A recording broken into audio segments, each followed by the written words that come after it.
সকাল থেকে খুবই ভালো কাটছে, দেখতেই পাচ্ছেন মন্দিরে অনেক মানুষ এসছে। আমরাও আমাদের দিনটা শুরু থেকে এভাবেই কাটাতে চাইছি, পুজো ভক্তির মাধ্যমে। সবার যেন দিন ভালো কাটে সেই কামনাই করবো আমরা। আর এমনিতে তো এখন এখানে পৌষ মেলা চলছে, তো এখন সবাই মিলে ভীষণ হই হুল্লোড় করে দিন কাটছে, সবার বাড়িতেই গেস্ট এসছে, প্রচুর প্রচুর মানুষ একসাথে হয়েছে, তো খুবই ভালো লাগছে এখন। না না, পিকনিক এখানে করছি না, আমাদের বাড়ি এখানে, আমি এখন অন্য জায়গায় থাকি, জাস্ট এসেছি এখানে এখন। তো পিকনিক করছি না আমরা।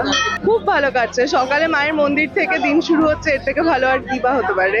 25শে ডিসেম্বর ছুটির দিনে ব্যাপক ভিড় বোলপুরের কঙ্কালীতলা সতীপীঠে।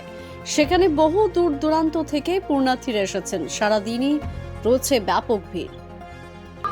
প্রথমে বলি, আজকে যেহেতু 25শে ডিসেম্বর, আমরা নদিয়া থেকে এসেছি শান্তিনিকেতন পুরো বোলপুর পুরোটা দেখার জন্য। এবার হচ্ছে অনেক দূর থেকে যেহেতু এখানে এসেছি, মায়ের দর্শন করে তো ভালো লেগেছে, কিন্তু মানে সত্যি কথা বলতে কি, মায়ের সামনাসামনি দর্শন করতে পারিনি, এটা খারাপ লাগছে। কিন্তু আশা করি বাকি দিনটা ভালোই কাটানো যাবে। খুবই ভালো কাটাচ্ছি।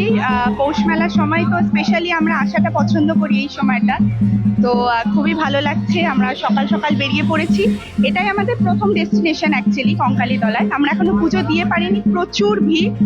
শুনেছি অন্যান্য সময় হয়তো এত ভিড়টা হয় না, পৌষ মেলার সময় বলে অনেক ভিড় হয়েছে। তো এই লাইন দিয়ে আমরা পুজো দেওয়ার জন্য ওয়েট করছি। ভালোই যাচ্ছে, সবে তো দিন শুরু হলো, এরপরে সন্ধ্যে থেকে ইচ্ছা আছে একটু মেলায় যাব। আর এখানে যেমন নাচগুলো তোমরা দেখতেই পাচ্ছ, এই নাচগুলো ওদের সাথে একটু নাচলাম, সেখানেও খুব ভালো লাগলো। না পিকনিক না, আমরা অ্যাকচুয়ালি ফ্যামিলি সবাই ঘুরতে এসেছি একসাথে। তো আমরা আপাতত সাইট সিনগুলো সবাই করব, আর সন্ধ্যের দিকে একটু মেলা যাবো।